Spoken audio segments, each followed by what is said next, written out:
Hello students, आप सभी का स्वागत है आपका अपने चैनल ज्ञान कोचिंग में। और आज की क्लास में हम लोग लासा मासा से मोस्ट इंपोर्टेंट प्रश्न करेंगे।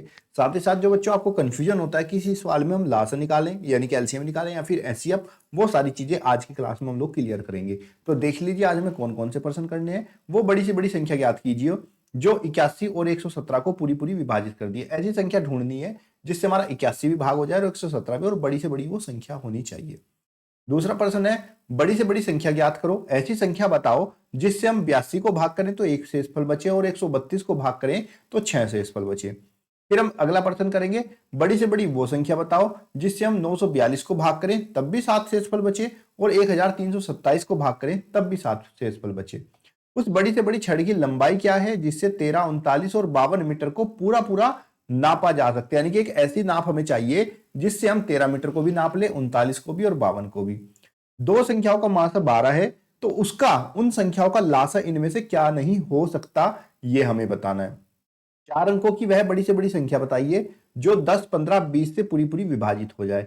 तो ये प्रश्न आज की क्लास में हम लोग करेंगे, मोस्ट इंपोर्टेंट है, तो ध्यान से समझिएगा जिससे आप लोग पेपर में इनको गलत ना करके आओ। ठीक है, तो चलिए देख लेते हैं। सबसे पहले पहला प्रश्न, चलिए समझते हैं। वह बड़ी से बड़ी संख्या ज्ञात कीजिए जिसको 81 और 117 को पूर्णतः विभाजित कर सकें।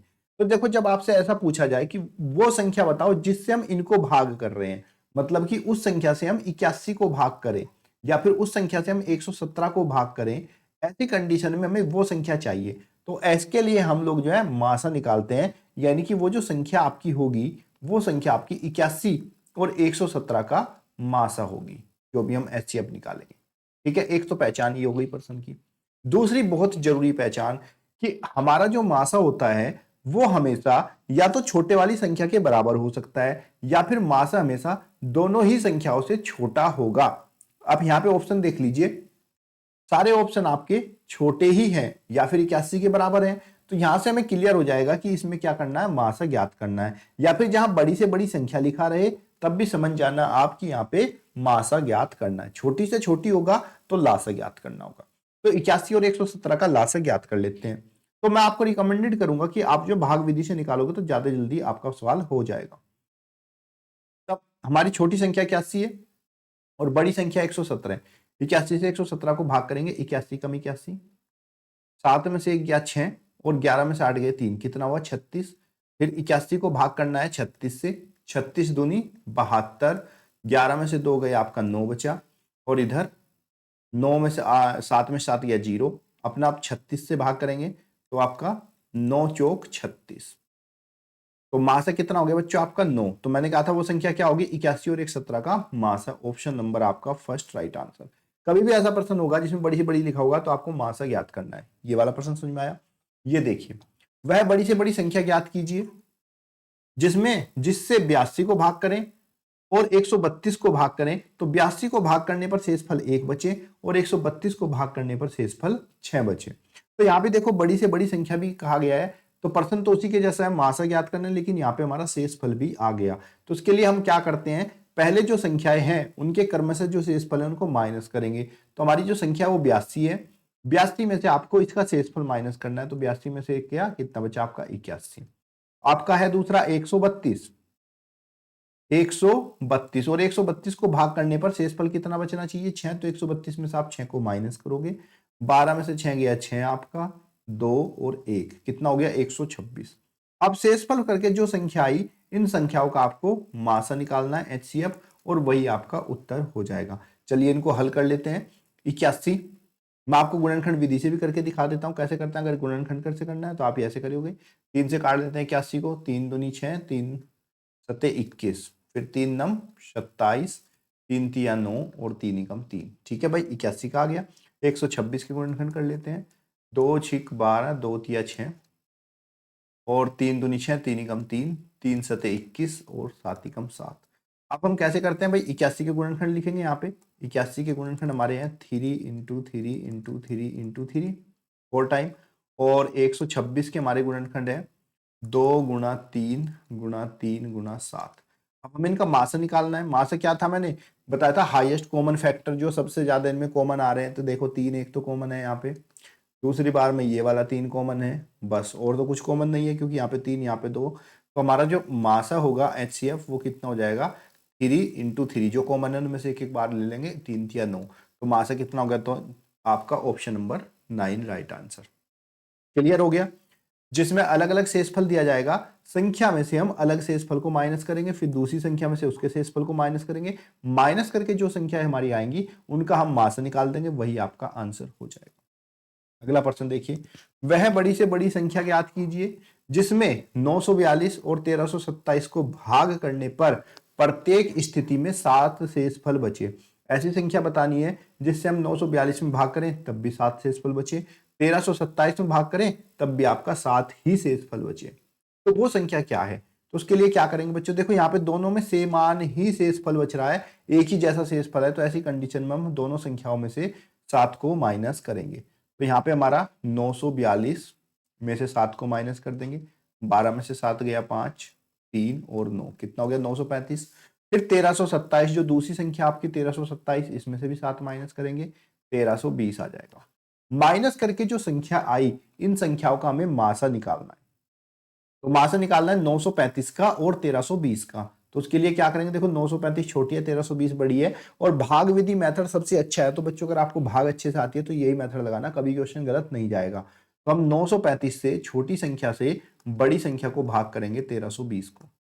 तो 935 से एक ही बार पढ़ा चलेगा, 935 ही कम 935, 10 में से 5 गया आपका 5 बचा, और इधर आपका कितना 1, तो 11 में से 3 गए 8, और 12 में से 9 गए 3, कितना हो गया 385। अब 385 से 935 को भाग करेंगे, कितनी बार चलेगा, 2 बार पढ़ा, 2 पंजे 10, 2 अठे 16 और 1 17, 2 तिया 6 और 1 7, कितना हो गया 770। हासिल में आपका 5, 13 में से 7 गए 6, 8 में 7 गया 1, कितना बचा 165। 165 से भाग करेंगे 385 को, ठीक है, चलिए यहाँ पे रख लेते हैं साइड में, 165 से भाग करेंगे 385 को, कितनी बार चलेगा भाई पहाड़ा आपका, 165 दूनी चल जाएगा, 2 पंजे 10, 2 चिक 12 और 1 13, और 2 कम 2 और 1 3, कितना हो गया 330। 5, 8 में से 3 गए आपका, कितना बचा 5, 55। 55 से 165 को भाग करेंगे, 55 दूनी 110, कितना हो गया 5, और 6 में से गया 5, कितना बचा आपका 55। तो 3 बार तो पूरा ही कट जाएगा, 55 या 3 पंजे 15 और 3 पंजे 15 16, कितना हो गया 165। तो किससे पूरा पूरा कटा है आपका 55 से, 55 से 165 3 बार कट गया, तो ऑप्शन नंबर 2 आपका राइट आंसर आ जाएगा। क्लियर है बच्चों। जब आपको शेषफल दिया जाएगा तो आप क्या करोगे, पहली संख्या में से भी उस शेषफल को माइनस, दूसरी संख्या में से भी उस शेषफल को माइनस, और जो आपका आएगा उनका हमें मासा निकालना होगा और आपका आंसर आ जाएगा। अगला प्रश्न देखिए, इस तरीके से भी प्रश्न बनते हैं मासा के। उस छड़ की अधिकतम लंबाई ज्ञात कीजिए जिससे 13 मीटर, 39 मीटर और 52 मीटर को पूरा पूरा मापा जा सकता है। यानी कि हमें एक ऐसी छड़ चाहिए जिससे हम 13 मीटर वाली छड़ को भी नाप ले, और 39 मीटर वाली छड़ को भी नाप ले, और साथ ही साथ 52 मीटर वाली छड़ को भी पूरा पूरा नाप ले। तो जब आपसे बच्चों ऐसा कहा जाए कि अधिकतम लंबाई की ज्ञात कीजिए और जिससे इनको नाप सके, तो आपको इनका मासा निकालना है। तो मासा निकाल लेंगे, देखो 13 के गुणनखंड करेंगे तो 13 तो आपका 13 से कटेगा, 13 कम 13, तो 13 के गुणनखंड हो गए 13 गुणा 1। उसके बाद फिर हम लोग गुणनखंड करेंगे यहाँ पे किसके 39 के, 39 को करेंगे 3 से कटेगा, 3 कम 3, 3 तिया 9, और 13 कम 13, तो 39 के गुणनखंड आपके हो जाएंगे 3 गुणा 13। उसके बाद फिर हम 52 के करेंगे, 52 सम संख्या 2 से करेंगे, 2 दूनी 4, 2 छिक 12, फिर 2 से करेंगे 2 कम 2, 13 दूनी 26 और 13 कम 13। तो यहाँ पे हमारे 52 के गुणनखंड हो जाएंगे 2 गुणा 2 गुणा 13। अब हमें क्या बताना है HCF, जो क्योंकि जो इनका HCF होगा वही हमारी सबसे लंबी से लंबी छड़ की लंबाई होगी जिससे हम इन तीनों को पूरा पूरा नाप सकेंगे। तो पहले इसमें देखो 13 है, दूसरे में 13 है, तीसरे में 13, जो हमारा उभयनिष्ठ गुणनखंड होता है वही हमारा HCF होता है। तो तीनों में 13 आया, तो ऑप्शन नंबर आपका फर्स्ट राइट आंसर हो जाएगा। अगला प्रश्न है भाई आपका, दो संख्याओं का मासा 12 है, दो संख्याओं का मासा 12 है, निम्न में से कौन सी संख्या लासा नहीं हो सकती। तो देखो बच्चों, जो लासा होता है यानी कि एलसीएम होता है, अगर मैं उसे HCF से भाग करता हूं तो वो पूरा पूरा भाग हो जाता है, उसमें कभी भी ऐसी संख्या नहीं होगी जो इनसे ना कटे। अब हम चेक करना है कि इनमें से कौन सा ऐसा ऑप्शन है जो लासा नहीं हो सकता। तो अगर मैं 36 को 12 से भाग करता हूं तो 12 तिया 36, ये तो पूरा पूरा कट गया, तो ये हो सकता है। अब 12 से अगर मैं 60 से भाग करूं तो 12 पंजे 60, ये भी हो सकता है। 12 से मैं 120 को भाग करूं तो 12 दशा में 120, ये भी हो सकता है। लेकिन 12 से अगर मैं 142 को भाग करूं तो 12 कम 12 बचे 2, 22। तो यहाँ पे पूरा पूरा इससे कटेगा नहीं, तो इसका मतलब ऑप्शन नंबर 4 आपका राइट आंसर होगा कि 142 जो है वो इसका लासा नहीं हो सकता है। अगला प्रश्न है, 4 अंकों की वह महत्तम संख्या बताइए जो 10, 15, 20 से पूरी पूरी विभाजित हो जाए। मतलब अब आपको वो बड़ी से बड़ी संख्या बतानी है जो 4 अंकों की हो। तो 4 अंकों की तो बड़ी से बड़ी संख्या बच्चों ये होती है, लेकिन मुझे तो वो संख्या बतानी है जो 10 से भी भाग हो जाए, 15 से भी और 20 से भी, और वो भी पूरी पूरी भाग हो जाए। अगर इस तरह का प्रश्न आपसे पूछ लिया जाए तो आपको क्या करना है कि जो दी गई संख्या है 10, 15, 20, पहले इनका लासा निकालना है। क्या करना है? एलसीएम इसका 10, 15, 20 का। चलिए निकाल लेते हैं। 10, 15 और 20 एलसीएम निकालने के लिए सबसे अच्छा मेथड यही होता है, डायरेक्ट भाग विधि। 2 पंजे 10, 15 आपका ऐसे ही 2.20।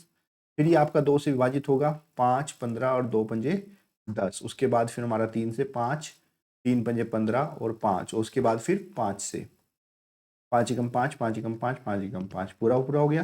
तो एलसीएम कितना हो गया? 2 गुणा 2 इंटू में 3 into 5, 3 into 5, 2 into 2 into 3 into 5। तो 2 दूनी 4 पंजे 20 दिया 60। तो एलसीएम कितना हो गया बच्चों? आपको 60 हो गया।